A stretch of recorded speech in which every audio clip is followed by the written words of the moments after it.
In February of 1996, Nintendo published a game by Game Freak called Pocket Monsters Red and Green. This was the birthday of $100 billion. Pokemon games have seemed to have come a long way from what they were. 3D graphics, sort of. Open world, sort of. Fun new battle gimmicks, also sort of. The only problem is that after 26 years, they haven't actually gone that far. Which normally would be something I could complain about for hours, but this works out great because now I can teach you how to play every single Pokemon game the right way. So in current year, there's only one right way to play a Pokemon game, and it's not by playing it on the original console, but instead by playing on a Microsoft version of that console. That's right, on an emulator. Now you won't just need an emulator, of course, you will also need the game, so you have to find a way to get the ROM. Now you could just look up Pokemon Game ROM online and download it off there, but that would be illegal and is stealing. And I think by law I have to encourage you not to do that, but thankfully I'm not a cop nor a lawyer, so I don't know the law and I couldn't care less where you acquire your ROMs. Now that you have your Microsoft brand Nintendo console and your fully functioning, I'm sure paid for ROM, we can get to playing the game. Now, this is where there can be some slight deviation in the look of the emulators, but just like Telltale games, it doesn't matter because you'll end up in the same place as everyone else. Now the first thing you want to do after loading the ROM up is to check your settings. And I don't mean the large amount of options that Game Freak gives you for your in-game settings, no, I am talking about the settings of your emulator. First, we will go to our controller config or input 1 controls. It's here where, if not done automatically, we will bind each key of our keyboard or our controller with the corresponding action. Now that you are all set up there, it's time to start playing the game. Now that we are actually in the game, we'll want to spam B to skip past this entire bit here because I'm sure you already know how to play Pokemon, and if you don't worry because it's baby easy, and in the future will get even easier than that. Now, I'm sure spamming that B button is getting a little annoying and probably a little tiring with you guys being gamers and all, so let me introduce you to an old friend that some of my elderly fans will love. A button that was used prominently on VHS and cassette tapes, the fast forward button. This button is normally tab, however, if tab doesn't work, we can just change the button. This is where we'll go to either hotkey settings or input hotkeys and change the fast forward button to whatever button you like most. Now we can speed past everything this professor says within seconds and get to the important bits like your name or your rival's funny name. Now you're actually in the game of Pokemon, and if you've played any Pokemon game before, like I'm sure you have, you will know that all this is just meaningless tutorial and hand-holding, so we'll use our handy-dandy speed-up button here as well, just to get to the actual game quicker. But first, we will now go to those, as I said before, plentiful in-game options and set our text speed to what all of you people who got tired from pressing the B button should do. Fast. And in no time at all, we get to choose our starter and start our Pokemon game. Now, of course, it doesn't matter which game you chose, there is only ever one right answer for this, and it is always the Fire-type starter. And if you happen to have chose Pokemon Yellow, you can't make the grave mistake now because you already made it when you downloaded the game. Congratulations, you are now Ash Ketchum, the worst battler in the history of Pokemon. And of course, after choosing the correct starter, we will now have our first battle and finally be able to begin our Pokemon game. Only after we have this very basic battle of just spamming the same move over and over again. So let us quickly fast forward past this as well. And now that we are past the battle, we can move on to the next town through the wild grass. It's here you will encounter your first Pokemon and you can catch or kill it, or torture it and then catch it, or torture it and then accidentally kill it. The options are endless.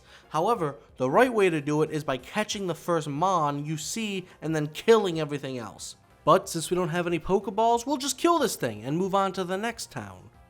And since these battles are pretty basic, get low and catch, or just spam attacking moves to kill them, we can just hit our handy dandy fast forward button for like the 8th time now and get past these always fun, wild encounters. Now that we are in our first town, we can finally begin our Pokemon game. After we get bombarded with more useless text that again we can just speed past. And now a new town. We can explore and talk to people and really get engrossed in the world of Pokemon. I don't know why you would do all of that, of course, but you're finally off the rails.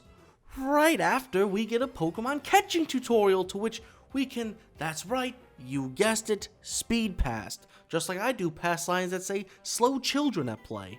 Finally, the training wheels are taken off, Daddy let go of the bike and we are finally free to play the game uninterrupted and go down our first route, or route. I'm not sure.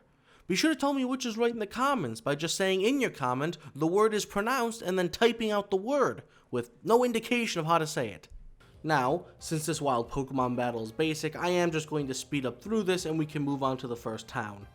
After this wild Pokemon encounter. And another one. And another one.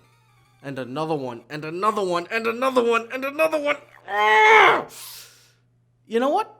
I'm sick of being hounded by a bunch of ravenous animals like a fresh carcass lying in the sun in the Serengeti, so it seems we're both learning something the right way today because now we're just going to hold down that speed up button and not let go. Now isn't that better? We can fast forward past the monotony and be able to enjoy the fun parts of the game like the tedious capture system or the baby easy trainers.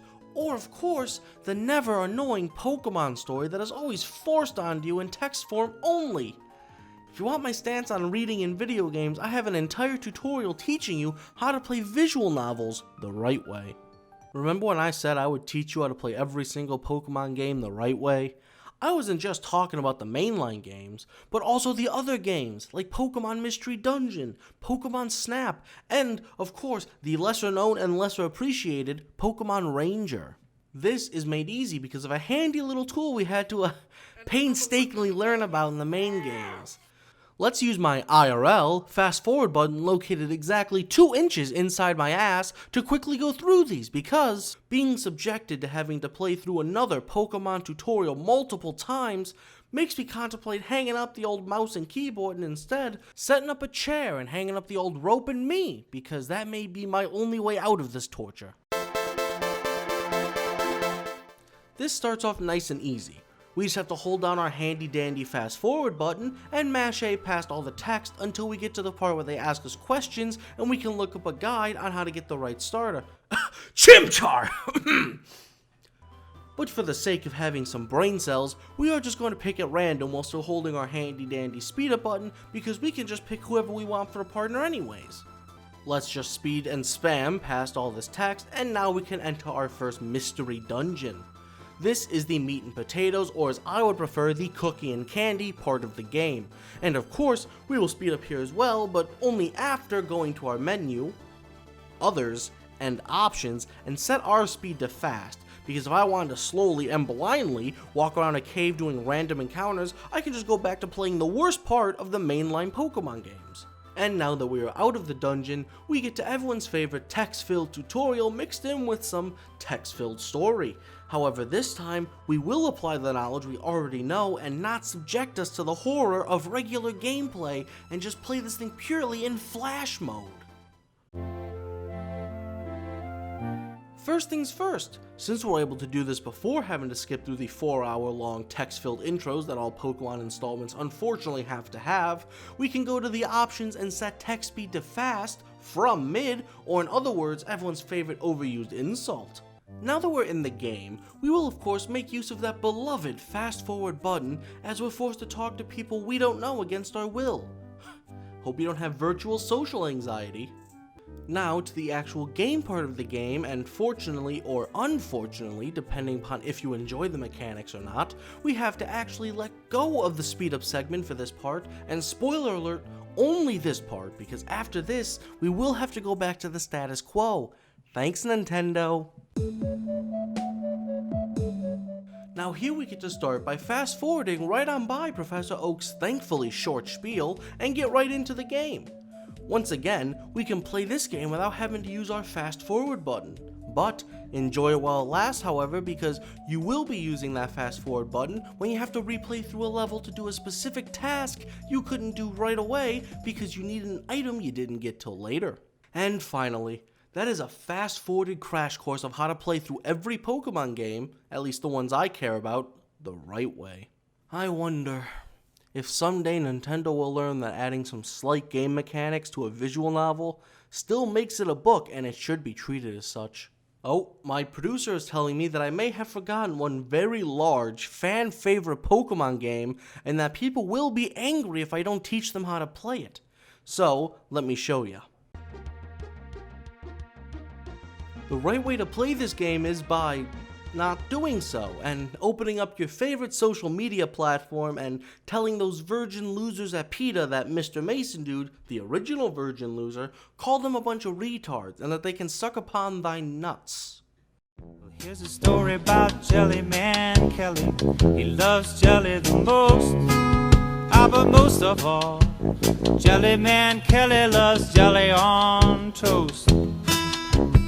And here's a part about Jenny Mulhenny. Text-based games are shit. Add some voice acting, you fucking retards.